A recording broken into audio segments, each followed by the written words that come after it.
On March 25, 2026, something happened that made headlines around the world. Sarah Mullally was installed as the 106th Archbishop of Canterbury, the first woman in history to hold that office. Within 24 hours, Pope Leo XIV sent her a personal message from the Vatican, assuring her of continued Catholic-Anglican dialogue in truth and love. The media called it a breakthrough. Commentators said it signaled a new era of openness. But I need you to hold that thought, because what I'm about to show you will change how you see this entire story. Because 12 days before Mullally sat in that chair at Canterbury Cathedral, I was staring at something in the British Museum that nobody in the press seems to know about. A mosaic made in the 4th century, found buried under a farm field in Dorset, England in 1963. And at the center of that mosaic is a face, a clean-shaven young man with the Chi Rho monogram behind his head. The oldest known portrait of Christ in all of Britain, made by a Catholic, in a Catholic home, during Catholic worship. 1200 years before the Church of England even existed. So here is the question no one is asking. The 106th Archbishop of Canterbury just took her seat. But the first Christians in Britain, the ones who made this mosaic, who attended ecumenical councils, who were martyred for the faith, were Catholic, not Anglican, not Protestant, Catholic. And the faith they practiced looks nothing like what Sarah Mullally now represents. So whose church is it really? And what does it mean that the institution sitting in Canterbury has drifted so far from the faith that was there first? Let me take you through both stories, the one above the ground and the one beneath it, because together they tell a truth that is devastating. If you're interested in deepening your faith, hit like and tell me where you're watching from. Consider subscribing to stay rooted in Catholic truth. Support our videos, team, and tools, link in description or scan the QR code on screen. But where does this teaching actually come from? Let's start underground. The Church Father Tertullian, writing around 200 AD in North Africa, made a stunning claim in his work Adversus Judaeos. He wrote that the haunts of the Britons, inaccessible to the Romans, but subjugated to Christ. 200 AD. That is nearly 400 years before Pope Gregory the Great sent Augustine to the shores of England in 597 AD. Tertullian was a Catholic theologian. He was writing about a Catholic mission, and he was doing it while the ink on the New Testament was barely dry. Around the same year, Origen of Alexandria asked pointedly, when, before the coming of Christ, did the land of Britain agree on the worship of one God? He treated this as a settled fact. Not a rumor, not a hope, a fact. Then in 314 AD, 3 British bishops, Eborius of York, Restitutus of London, and Adelphius, likely of Lincoln, attended the Council of Arles. This was a major ecumenical council, convened just 1 year after the Edict of Milan legalized Christianity across the Roman Empire. 3 British bishops were there. That means Britain did not just have scattered Christians. It had organized dioceses, ordained bishops, and a formal episcopal structure.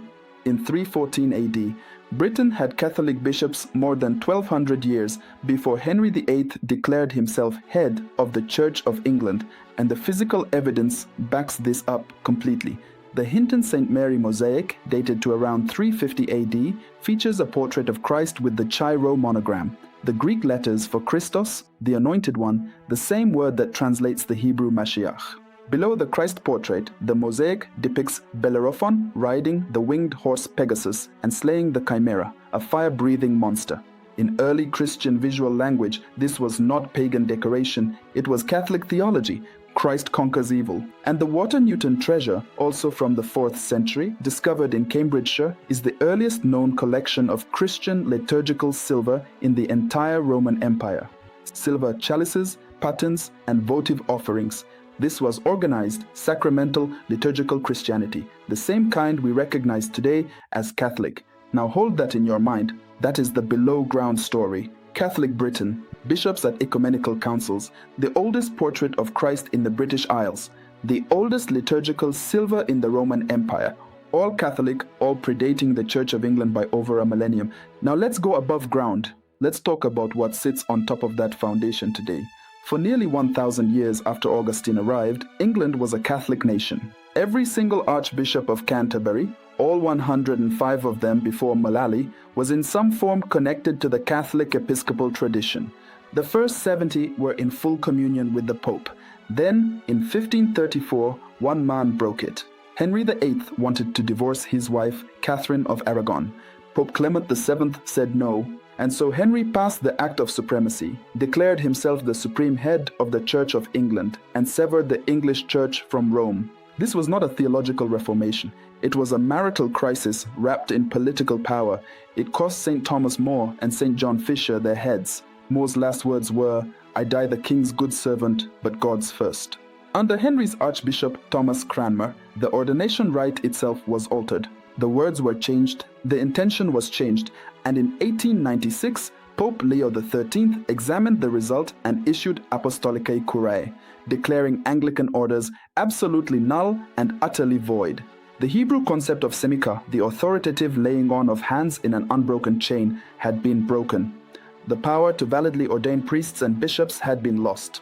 This is not a personal attack. It is a structural reality, the chain of hands that stretched from the apostles through those 4th century British bishops at the Council of Arles. That chain was cut by Henry and Cranmer, and it has never been restored. Now fast forward to our lifetimes. In 1992, the Church of England voted to ordain women as priests. Rome's response was immediate. Cardinal Ratzinger, the future Pope Benedict XVI, called it a new and fundamental obstacle to reunion. 2 years later, Pope John Paul II issued Ordinatio Sacerdotalis, declaring that the Church has no authority whatsoever to confer priestly ordination on women, and that this teaching is to be definitively held by all the faithful. The Catechism of the Catholic Church, paragraph 1577, states it plainly: only a baptized man validly receives sacred ordination. The priest acts in the person of Christ the head, in persona Christi Capitis. Christ is the bridegroom, the Church is the bride. The sacramental sign requires a male priest because Christ, the bridegroom, is who the priest represents. This is Christological truth, not cultural preference. And then came Mulali's appointment. GAFCON, the Global Anglican Future Conference, representing millions of conservative Anglicans across Africa and Asia, declared they could no longer recognize the Archbishop of Canterbury as a credible leader. In March 2026, they convened in Abuja, Nigeria, dissolved their Primates Council, and established a new Global Anglican Council, a parallel structure that no longer recognizes Canterbury's authority. Mulali's appointment did not just deepen the divide with Rome, it fractured the Anglican communion itself. The very institution is splitting from within. If you're watching this and you're Anglican or questioning, I want you to know that there are resources for you. Check our web app, link in the description, where we've put together materials on Britain's Catholic roots that may surprise you. Now, I know what some of you are thinking. The Pope sent Mulali a warm letter. Isn't Rome softening? No.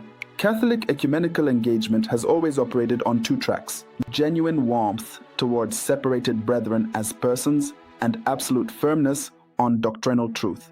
Pope Paul VI gave Archbishop Ramsey his episcopal ring in 1966. Nothing changed doctrinally. Pope Leo XIV's letter continues this exact tradition. The key words in his message were "in truth and love." Truth is the operative word, and here is what the secular media never reports. In 2009, Pope Benedict XVI issued Anglicanorum Coetibus, creating personal ordinariates, special structures that allow Anglicans to enter full communion with the Catholic Church while retaining their Anglican liturgical heritage, their choral traditions, their prayers, their identity. The ordinariate was created in response to requests from Anglican groups who approached Rome asking for a way to come home. It is an open door built with love, and every time Canterbury moves further from historic Christian teaching, more traditional Anglicans walk through it. So where does this leave us? Stand with me for a moment at the British Museum. Look at the Hinton St. Mary mosaic. Look at the face of Christ, made by a Catholic in 4th century Britain. Then walk to another display case and look at the water Newton silver, the oldest Christian liturgical vessels in the Roman Empire. Then ask yourself this question: what would those 4th century British Christians think if they could see what now sits in the Archbishop's chair at Canterbury? They would not recognize it. The bishops who attended Arles in 314 AD, Eborius of York, Restitutus of London, they were in communion with the Bishop of Rome. They celebrated the Eucharist with validly ordained priests. They venerated the saints. They submitted to the authority of ecumenical councils. They were Catholic. And the institution that now claims their legacy has women bishops, blesses same-sex relationships, and is fracturing so badly that millions of its own members in Africa and Asia no longer recognize Canterbury's authority. The Catholic Church does not celebrate this division. We mourn it. Saint Cyprian of Carthage wrote in the 3rd century, he can no longer have God for his father who has not the church for his mother. But we do not slam the door. The ordinariate remains open, warm, and waiting. For any Anglican watching this, know that Rome is not your enemy. Rome is your home, and the Hinton St. Mary Mosaic proves it. The first Christians on your soil were Catholic. The door back to that faith never closed. I encourage you to pray this week, whether you are Catholic, Anglican, or searching, for the visible unity of all Christians, that we may truly be, as Christ prayed in John chapter 17, verse 21, read Matthew chapter 28, verses 19 and 20, the Great Commission, and ask yourself where that commission led. Then visit the British Museum's website and look at the mosaic. See the face of Christ that was there before Canterbury, before Henry, before the Reformation. See what was always underneath. If this helped you, share it with a friend, subscribe, and check out our web app for daily Catholic resources and soul search. England was Catholic for over 1,000 years before the Reformation. The mosaic proves it. The silver proves it. The bishops at Arles prove it, and the door back never closed. The 106th Archbishop of Canterbury just took her seat. But the first Christians in Britain were already kneeling, facing Rome.